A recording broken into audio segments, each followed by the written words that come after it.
त्यात प्रत्यक्षदर्शन आणि मुखदर्शन याच्या संदर्भात मनाई करण्यात आलेली आहे.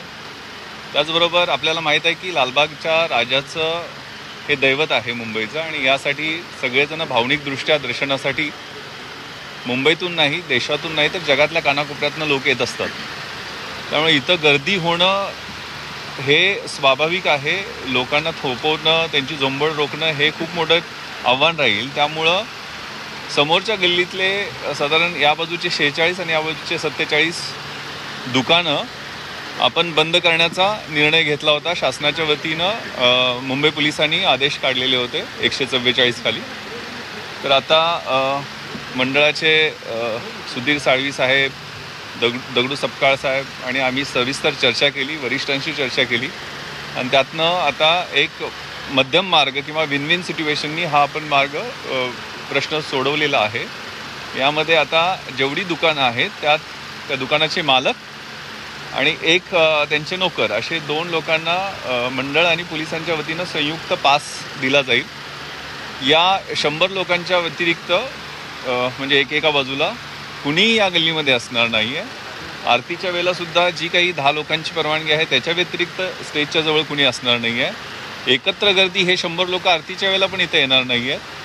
आणि यात कुठलंही व्हायलेशन झालं तर पहिलीची जी 144ची ऑर्डर आहे ती परत एक्झिक्यूट केली जाईल. सर्व भाविकांना नम्र विनंती आहे की कुठल्याही पद्धतीचं मुखदर्शन किंवा प्रत्यक्ष दर्शन यावेळेला लालबागच्या बाप्पाचं नाही आहे, आणि बाप्पाला आपण घरी बसून फेसबुक लाईव्ह असेल किंवा ऑनलाईन दर्शन आहेत त्यांनी त्याच्याच माध्यमातून यावेळेला दर्शन घ्यायचं आहे. गेल्या वेळेला मंडळांनी आरोग्य उत्सव साजरा केलेला होता, खूप कौतुकास्पद आहे. आणि यावेळेलासुद्धा त्यांनी जी काही बंधनं आहेत ती शासनाच्या वतीनं घातलेली आहेत ती सगळ्यांना माहीत आहे की आपल्या सगळ्यांच्या आरोग्यासाठी आहेत. त्यामुळे त्याचं पालन करण्याचं कमिटमेंट दिलं असल्यामुळं आपण या मार्गाने हा प्रश्न सोडवलेला आहे. सर हिंदी में जानना चाहेंगे की पुढील 10 दिवस त्यांना दुकानं बंद ठेवण्याचा आदेश देण्यात आले होते नोटीसद्वारे. आताही पुढील 10 दिवस दुकानं खुली राहतील?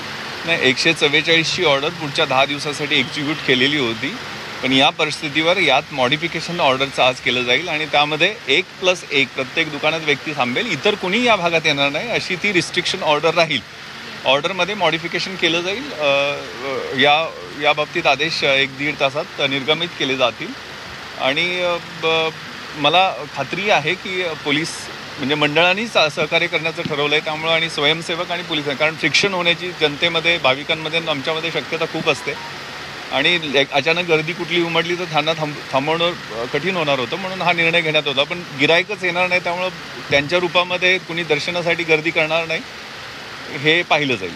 हिंदी में जानना चाहेंगे कि 2 घंटे तक दर्शन बंद था. दरवर्षी या ठिकाणी येतात, पण सगळ्यांनाच मज्जा असणार आहे. हे पहा, यासाठी आरतीसाठी 10 लोक कोण असणार त्याच्याशी आम्हाला काही घेणं देणं नाही. 10 लोक आरतीच्या वेळेला सकाळी आणि संध्याकाळी 10 लोक, आणि त्यात 3 टेक्निशियनना मुभा दिलेली आहे. याच्या व्यतिरिक्त कुणीही असणार नाही. तो VIP असो, सर्वसामान्य माणूस असो, त्याच्याशी आम्हाला काही घेणं देणं नाही. गेले 2 तास गणेश भक्त जे ताटकळत आहेत, आता लालबाग राजाचं प्राण प्रतिष्ठापना पूजा केली जाईल का? दर्शन कधी सुरू होईल?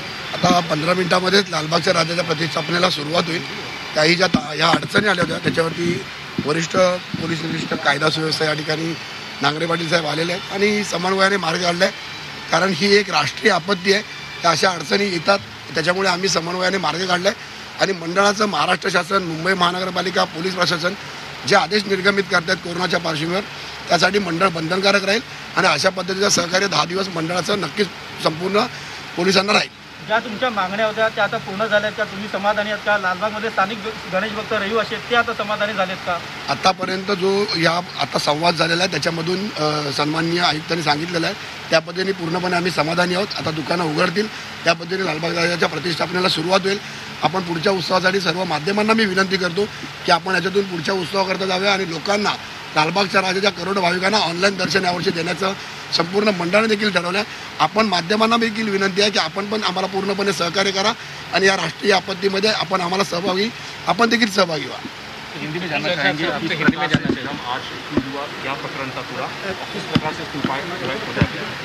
देखिए, कोरोना की पार्श्वभूमि में शासन ने इस बार गणपति उत्सव के लिए कुछ निर्बंध लगाए हैं. उसमें खास करके मुख दर्शन और प्रत्यक्ष दर्शन दोनों को मनाही है. लालबाग का राजा आप सब जानते हैं कि पूरे दुनिया में एक दैवत की तरह माना जाता है और इसलिए बहुत भाविक दर्शन के लिए आते हैं।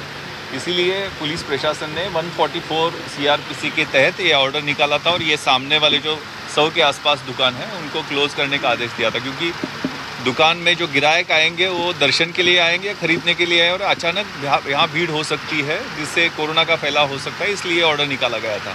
लेकिन अभी व्यापारी के प्रतिनिधि सुधीर साड़वी और दगड़ू सपकाळ साहब, इनसे हमारी डिटेल में डिस्कशन हुई और इसमें एक ये जो इम्पास था उसको सोल्यूशन मिला है, जिसमें सिर्फ दुकान के मालिक और एक नौकर उनके साथ रहेंगे, उनके फ़ोटो आइडेंटिटी कार्ड्स दिए जाएंगे और कोई और यहाँ आएगा नहीं।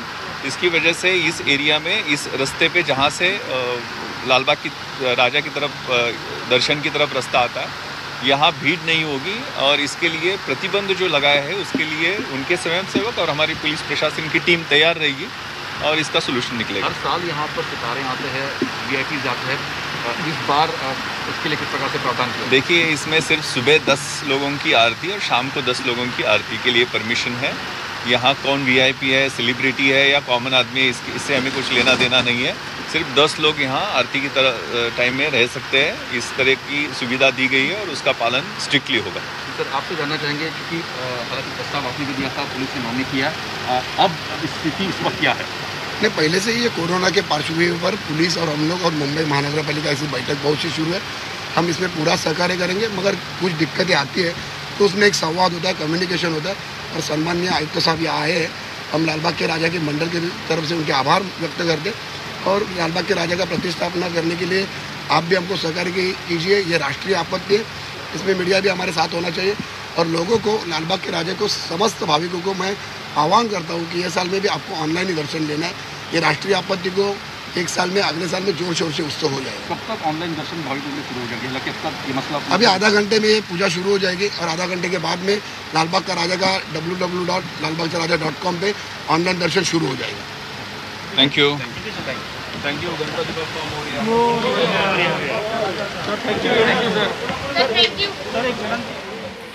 तर लालबागच्या राजाचं यंदाही तुम्हाला ऑनलाईन दर्शन घ्यायचं आहे, पण गेल्या 2 ते 2.25 तासापासून थोडीशी तणावाची परिस्थिती होती। मंडळाचे पदाधिकारी आणि पोलिसांमध्ये चर्चा त्यावरून सुरू होती, त्यानंतर त्यावर समन्वयानं तोडगा काढण्यात आलेला आहे। या परिसरातली जी एका बाजूची 47 आणि दुसऱ्या बाजूची 46 दुकानं आहेत, या सगळ्या दुकानांमध्ये मालक आणि एका नोकराला पास दिला जाणार आहे, त्यामुळे गर्दी टाळणं शक्य होणार आहे। तर दुसरीकडे मंडळामध्ये सकाळी आणि संध्याकाळच्या आरतीला फक्त 10 जण आणि 3 टेक्निशियनना परवानगी देण्यात आलेली आहे। त्याशिवाय इथे कुणीही उपस्थित राहणार नाही, त्यामुळे गर्दी टाळली जाईल आणि कोरोनाची साखळी तोडण्यासाठी या माध्यमातून सुद्धा फायदा होणार आहे। आता थोड्याच वेळात लालबागच्या राजाची प्राणप्रतिष्ठा केली जाणार आहे, मुखदर्शन होणार आहे, पूजेला थोड्याच वेळात सुरुवात होईल। काही वेळापूर्वी मंडळाचे पदाधिकारी आणि पोलिसांमध्ये चर्चा झाली आणि जर जे नियम आता घालून दिलेले आहेत त्याचं पालन झालं नाही तर पुन्हा एकदा पोलिसांच्या माध्यमातून इथे 144 कलम लागू केलं जाईल। लाल मातीतली कुस्ती म्हणजे